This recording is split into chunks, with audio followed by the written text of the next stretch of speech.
Welcome to a journey into one of the most untold aspects of the Vietnam War. When we think about this conflict, we usually imagine the battles, the tactics, the weapons of war. But today, we're going to explore something that haunted American soldiers just as much as enemy fire: the deadly wildlife of the Vietnamese jungle. This is a story that few have told, but every veteran who served in those dense forests remembers with a shiver running down their spine. Before we dive into this incredible story, if you're enjoying this content, please hit that subscribe button and let us know in the comments what time you're watching this.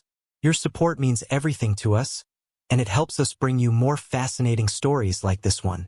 The Vietnam War was unlike any conflict American forces had faced before. It wasn't just a war against an enemy army. It was a war against an entire environment, a landscape that seemed designed to test human endurance at every turn. The jungles of Vietnam were thick, impenetrable walls of green that concealed dangers most soldiers had never even imagined.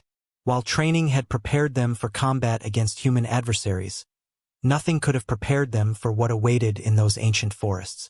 When American troops first arrived in Vietnam, they were stepping into one of the most biodiverse regions on the planet. Southeast Asia is home to thousands of species, many of them found nowhere else on Earth. The Vietnamese jungle was a world unto itself, a place where evolution had created creatures perfectly adapted to survive in one of the harshest environments imaginable. And for young American soldiers, many of whom had never left their hometowns before, this alien landscape was absolutely terrifying. Let's start with one of the most feared creatures in the Vietnamese jungle: the many-banded kite. This snake, with its distinctive black and white bands, looked almost beautiful in the dappled jungle light. But soldiers quickly learned that beauty in the jungle often meant danger. The many-banded kite is one of the most venomous snakes in the world, and it had a habit that made it particularly dangerous to soldiers. This snake was nocturnal, and it was drawn to warmth. Imagine being a soldier, exhausted after a day of patrol, finally settling into your sleeping bag for a few precious hours of rest. The jungle floor was damp and cold, but inside that sleeping bag you were warm. That warmth was like a beacon to the many-banded kite. Veterans tell stories of waking up in the middle of the night, feeling something moving inside their sleeping bag. The protocol was clear but terrifying: don't move. Any sudden movement could provoke a bite, and a bite from a many-banded kite was often fatal.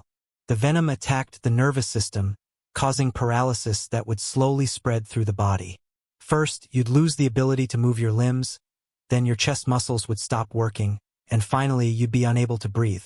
And this could all happen in a matter of hours.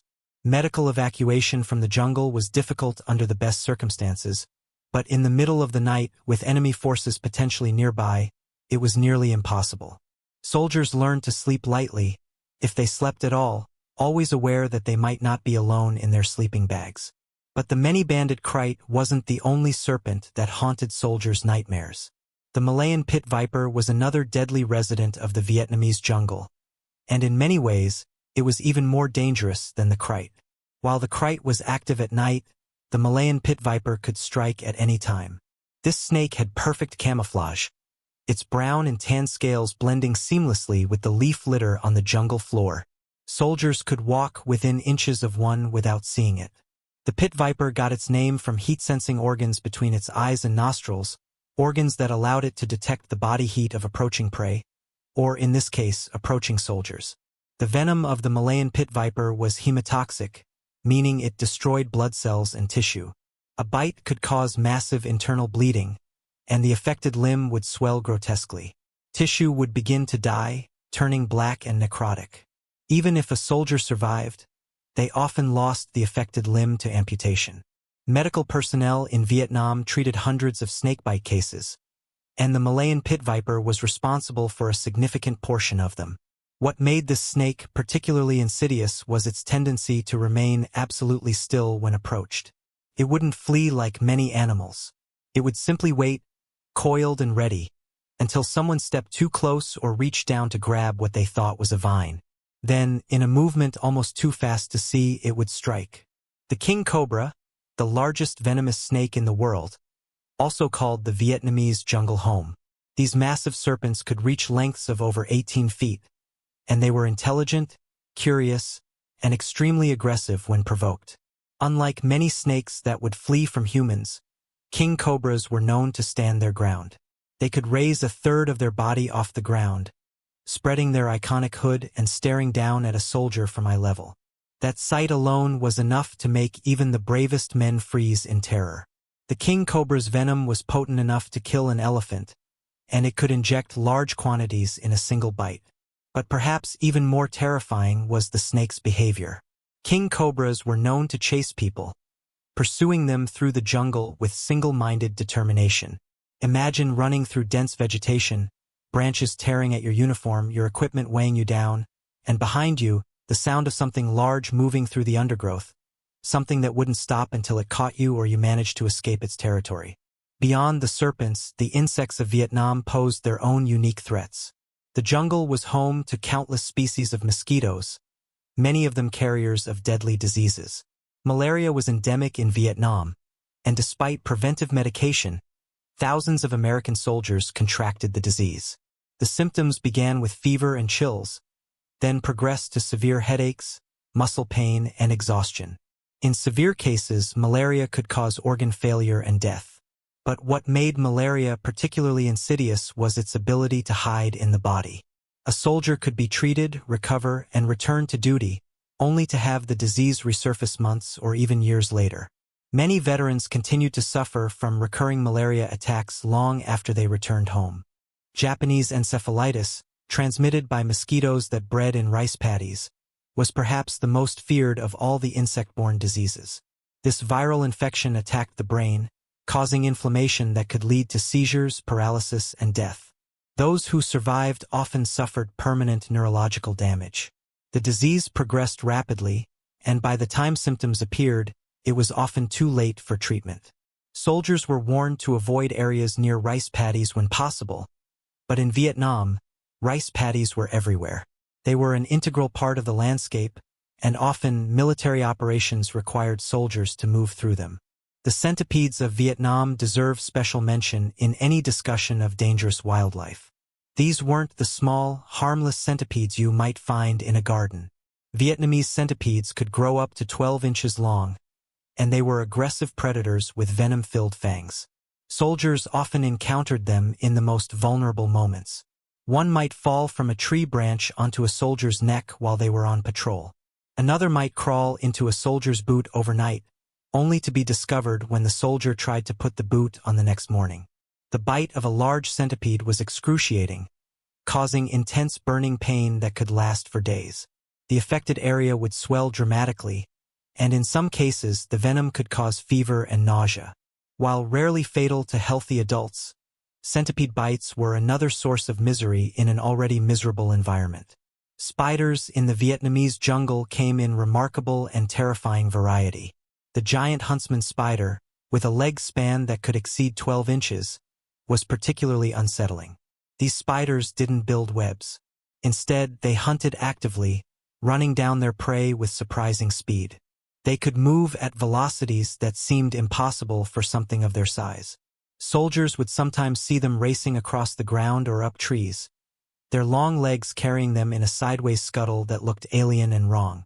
While not deadly to humans, the bite of a huntsman spider was painful, and the sheer size of these creatures was enough to induce panic. There are accounts of soldiers firing weapons at these spiders, wasting precious ammunition because the sight of something so large and fast-moving triggered an instinctive fight response. The tarantulas of Vietnam were equally impressive in size and considerably more venomous. These large, hairy spiders made their homes in burrows in the jungle floor, emerging at night to hunt. A soldier sitting down for a rest might inadvertently place their hand near a tarantula's burrow, prompting a defensive bite. The venom could cause severe pain, muscle spasms, and difficulty breathing. The psychological impact was perhaps even greater than the physical one. Many soldiers developed a deep fear of spiders, constantly scanning the ground and trees, never able to fully relax. Leeches were another constant torment for soldiers in Vietnam. These blood-sucking parasites were everywhere in the jungle, particularly in wet areas and during the monsoon season. They would drop from vegetation onto passing soldiers or crawl up from the ground, attaching themselves wherever they could find exposed skin. The leech's saliva contained an anticoagulant that prevented blood from clotting, allowing the creature to feed until it was gorged and swollen.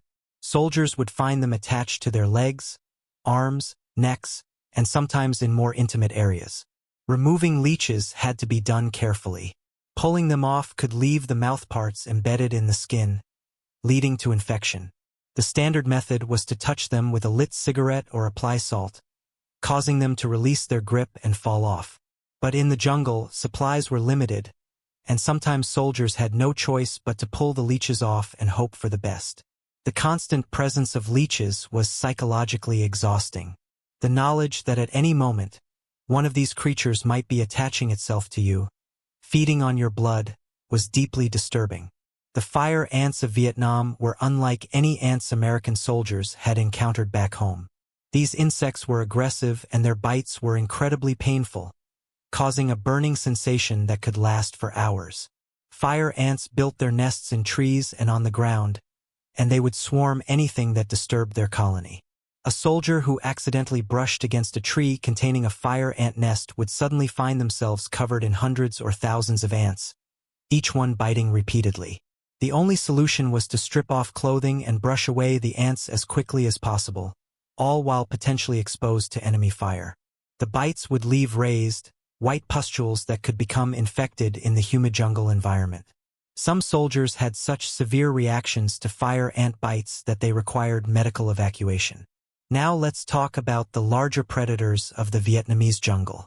The tigers of Indochina were magnificent and deadly creatures. These big cats had roamed the forests of Southeast Asia for thousands of years, and they saw humans as just another potential prey animal.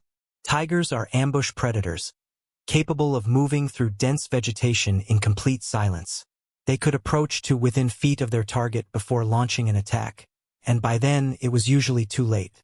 There are documented cases of tigers attacking American soldiers in Vietnam. In documented incidents, tigers were known to approach base camps at night, and their stealth and power made them formidable threats. The attack patterns were so quick and silent that soldiers had to remain constantly vigilant. These encounters emphasized the need for improved perimeter security and awareness. Tigers were intelligent hunters. They learned the patterns of human activity, and some tigers seemed to specifically target isolated soldiers. A tiger could differentiate between an armed patrol and a single soldier who had wandered away from their unit. They observed from the shadows, patient and calculating. Veterans tell stories of feeling watched in the jungle, of catching glimpses of something large and orange-striped moving parallel to their patrol, just out of clear sight. The psychological impact of knowing that an apex predator might be stalking you, evaluating you as potential prey, was profound. It added another layer of stress to an already incredibly stressful environment. Leopards were also present in Vietnam, though they were more elusive than tigers. These cats were expert climbers, and they often hunted from above, observing from tree branches. Their strength and stealth made them formidable predators. While leopard encounters with soldiers were less common than tiger encounters, they did occur, particularly in areas where the cat's natural prey had been depleted by the war. The sun bear, Asia's smallest bear species, might not sound particularly threatening, but soldiers who encountered them learned otherwise. Sun bears were unpredictable and could be extremely aggressive when surprised or when protecting their young. They had long, curved claws designed for climbing and tearing apart termite mounds, but those same claws could inflict terrible wounds on a human. Sun bears were also strong for their size, capable of overpowering an adult human. There are accounts of soldiers stumbling upon sun bears in the jungle and being chased or attacked. The bears' speed and agility made them difficult to escape from in the dense undergrowth. Wild boars in Vietnam were not the docile farm animals some soldiers might have been familiar with. These were true wild pigs, muscular and aggressive, with sharp tusks that could gore a person. Boars traveled in groups called sounders, and if one member of the group felt threatened, the entire sounder might attack. A charging wild boar was a terrifying sight, a mass of muscle and fury that could knock a grown man off his feet. The tusks could cause deep, ragged wounds that were prone to infection. Soldiers were instructed to climb trees if charged by boars, But in the heat of the moment, with a several hundred-pound animal bearing down on them, rational thought often gave way to panic. The saltwater crocodile deserves special attention as one of the most formidable predators in Vietnam. These massive reptiles could grow to over 20 feet in length and weigh more than a ton. They inhabited rivers, estuaries, and coastal areas, but they could also be found in inland waterways. Saltwater crocodiles are opportunistic predators with immense bite force, capable of using powerful techniques to overcome their prey.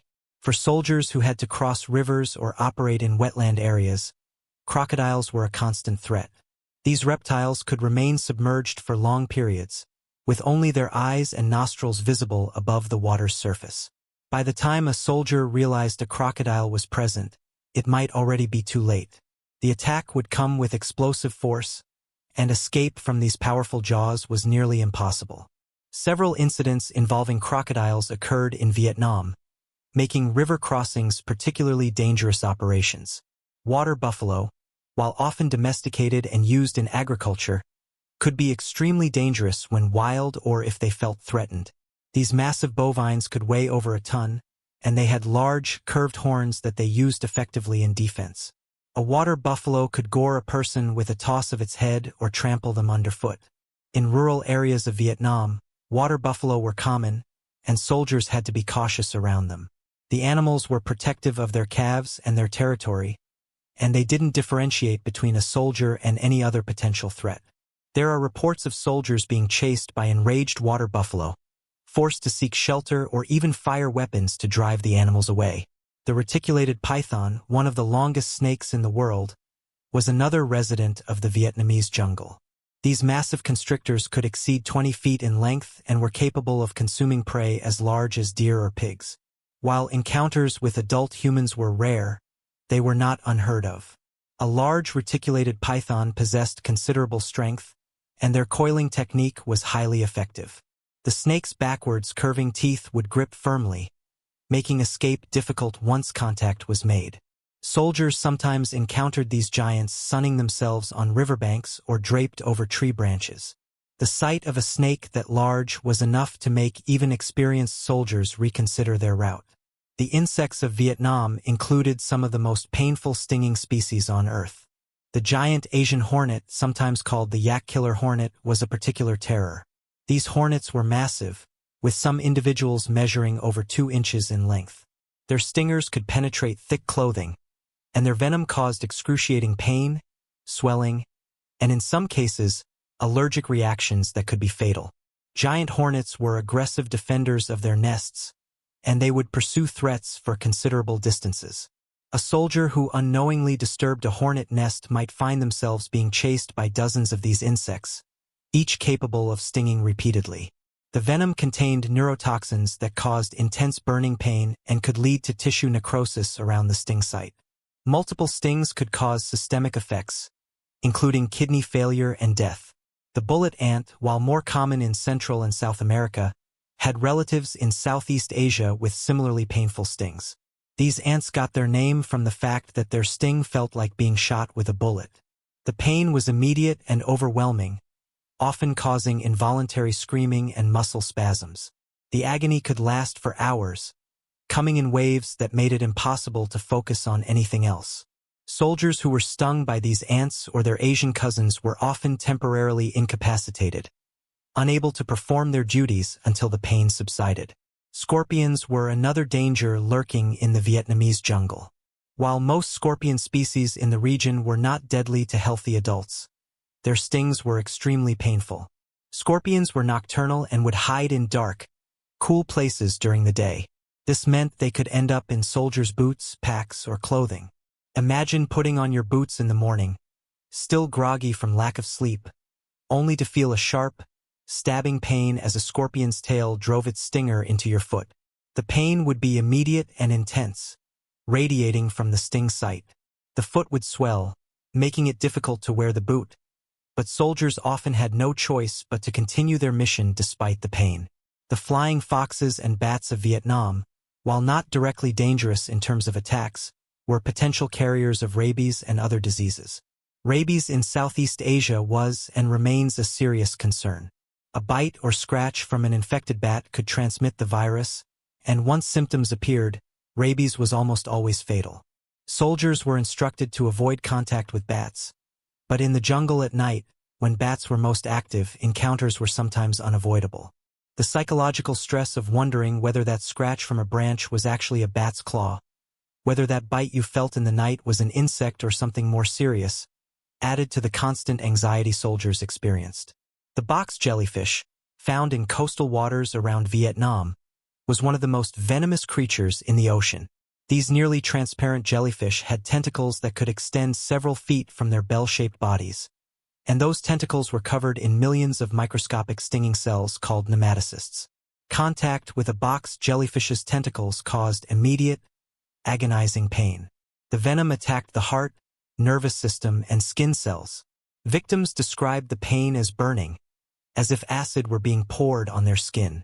In severe cases, box jellyfish stings could cause cardiac arrest and death within minutes.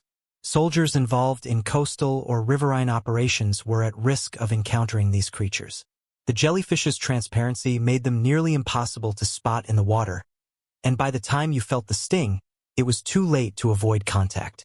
The cone snail, another marine creature, was deceptively dangerous. These beautiful shells looked like collector's items, and soldiers might be tempted to pick one up from a beach or shallow water. But many cone snail species were highly venomous, using a modified radula tooth to inject toxins into their prey. In humans, a cone snail sting could cause paralysis, respiratory failure, and death. There was no antivenom available in Vietnam, and treatment was largely supportive, meaning doctors could only try to keep the victim alive while their body processed the toxin. Some soldiers who were stung by cone snails survived, but only after hours of being unable to breathe on their own, requiring mechanical ventilation until the toxin cleared their system. The stonefish, arguably the most venomous fish in the world, inhabited shallow coastal waters and rivers in Vietnam.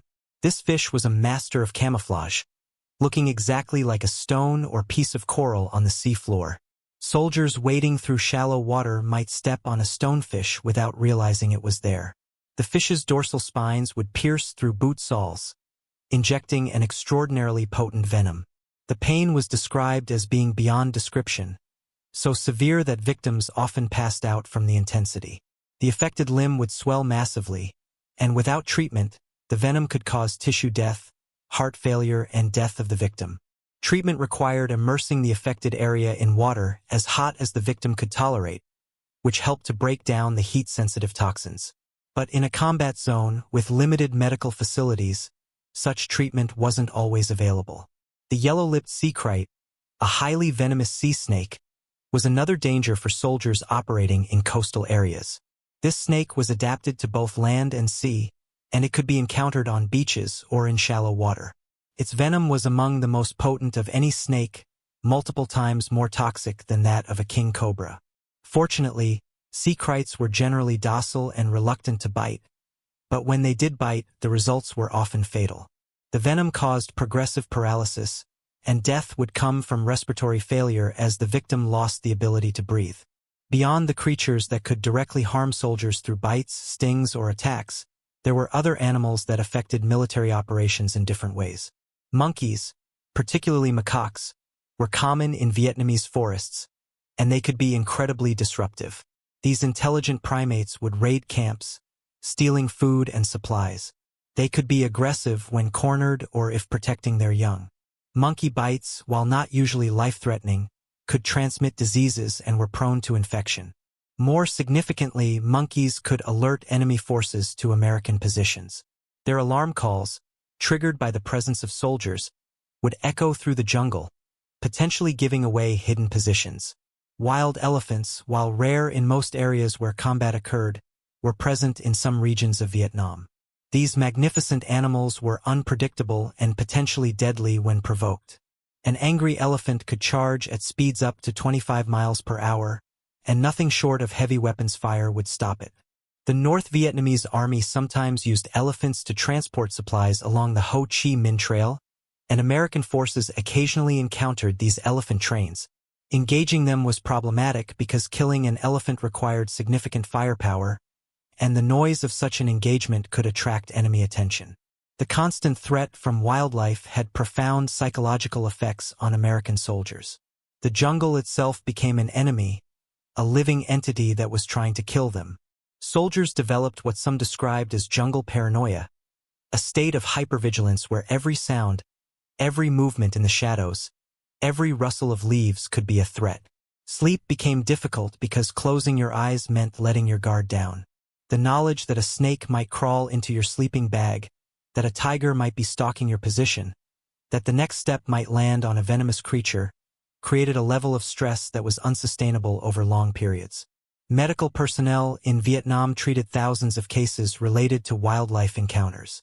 Snake bites were so common that field medics became experts in identifying which species had bitten a soldier based on the symptoms and the appearance of the wound. Antivenom was available for some species but not others, and its effectiveness depended on how quickly it could be administered. In the field, far from medical facilities, soldiers who were bitten often had to endure hours of agony and uncertainty before they could receive treatment.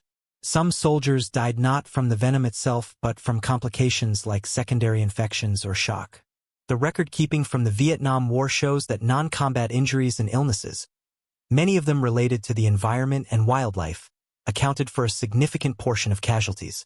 For every soldier wounded in combat, several more were incapacitated by disease, infection, or encounters with dangerous animals. This reality doesn't diminish the horror of combat. Rather, it highlights the fact that soldiers in Vietnam were fighting on multiple fronts simultaneously. They had to watch for enemy soldiers while also watching for snakes, avoid booby traps while also avoiding ant nests, and maintain vigilance against human threats while also being aware of predators that might be stalking them. Veterans of the Vietnam War often speak about the jungle with a mixture of awe and dread. It was beautiful in its way, with its ancient trees, its incredible biodiversity, its misty mornings and rain-soaked afternoons. But it was also hostile in a way that few other environments could match. The jungle didn't care about politics or ideology.